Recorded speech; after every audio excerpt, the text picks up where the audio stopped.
Crypto wallet provider Ledger delays key recovery service after uproar. If you've been on crypto Twitter for the last 2 weeks, you have seen one brand name plastered all along the hallways, and that is Ledger, the popular wallet service. They rolled out this new update, or were rather about to roll out this new update until all the uproar commenced, allowing for social recovery of keys. Essentially, they would split up your private key into 3 parts and allow for a third party to be able to reassemble that part, that third party being Ledger, in the case that you wanted them to help you find your crypto. Now, of course, crypto is digital cash, so if you lose $5 on the street, you can't get it back. In the same way, if you lose Bitcoin on the street, you're not going to be able to get it back. This Ledger device was essentially built for people who don't really trust themselves, maybe want a third party to be able to help them out a little bit, and so they'd opt into this program. It was an opt-in. You did not have to update your hardware to this device. That did not stop a lot of people within crypto, especially in the Bitcoin circles, to be very unhappy with this product because they want all things to be non-custodial. Wendy, I feel like you have a good take on this story since you kind of sit in both the crypto land and in the normie land. Okay, so this is the thing. A lot of people, especially like hardcore Bitcoin maximalists, are very upset about this. And a lot of the Puritans in crypto, they're mad about this. But the reality and the severity of the situation is I'm going to speak for Americans. Most Americans are not tech savvy. We heavily rely on society to do things for us. And can you imagine if we didn't have a service like this? And it's kind of like an insurance policy. It's not a really good policy, in my opinion, just the way that the PR and the marketing worked for Ledger. And also, too, crypto PR companies are absolutely horrible for the record there. But back to what's going on, I do think that we do need some sort of service that would allow people to kind of insure their crypto just in case. Because humans are dumb and we make mistakes all the time. But again, a lot of people are freaking out. The Ledger recovery hasn't even begun yet. Like, it is just kind of an idea that was talked about, that was promoted, and people are absolutely freaking out. You do not have to use Ledger recovery. It's not something that you're forced to do. So again, people are getting upset.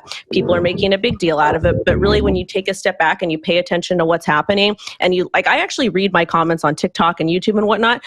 I have recommended paper wallets to people for quite some time. Nobody knows what a paper wallet is. Nobody's using it. Ledger was an industry standard, and it's going to be very hard to get people away from an industry standard like Ledger to use a paper wallet. Just something that's not going to happen. I know people are going to be pissed off about this take, but I'm a realist. I'm actually in touch and in tune with my audience and with a lot of the normie people, and I kind of stand with that. If you don't like Ledger recovery, don't use it, but there's quite a lot of people who are going to use it and need the service. Zach, Jen, any thoughts on this? You guys are quiet. This is the time to jump in. Who's going to go next? We're trying to piece it out, right? Not talk over each other. Okay, Zach, you go, and I'll go next. Thanks, Will. That was so polite of you. I will pick up that thread, and I will say some thoughts. I think this is like the challenge that Ledger finds itself in, right? They're trying to bridge the chasm from the crypto OGs to the next wave of users, and this product was absolutely for that next wave of users. In rolling out the announcement of this product, they absolutely alienated their true core user base, which is the crypto OGs. So I think it's actually wise of them to roll this back and to not try to force this change down the throats of their true customer base. People were really worried, right? This was closed source code that was going to be potentially within the Ledger stack, whether you opted in or not.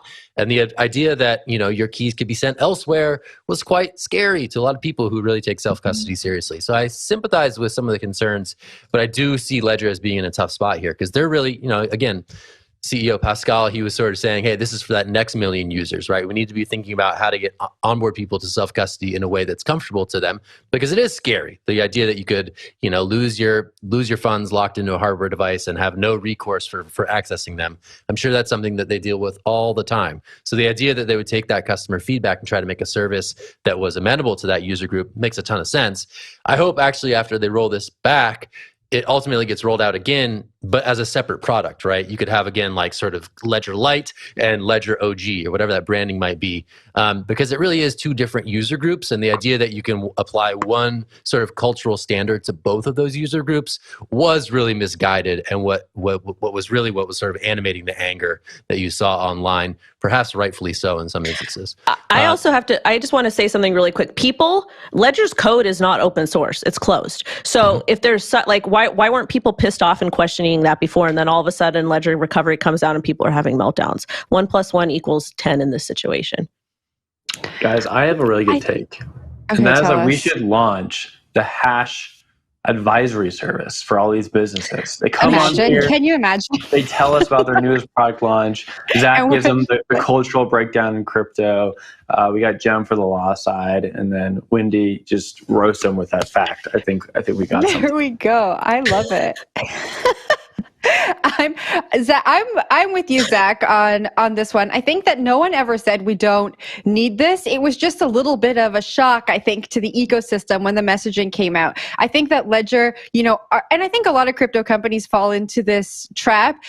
We're always thinking about onboarding the next million users, but we don't know when the next million users are going to get here, and we forget about the users who are actually using the product. And so I think the response to all of this has actually been a good one and could make Ledger a stronger brand in the long term. The fact that they said, okay, we're going to halt on launching this service. We're going to listen to what people want. We're going to I think they're doing a Twitter Spaces right after the hash today at 12:30 to hear more about it. And we're going to commit to more open source code before we launch this, I think is a really good PR response. So despite that PR blunder, I think they're handling it really well and they're going to come out okay from this.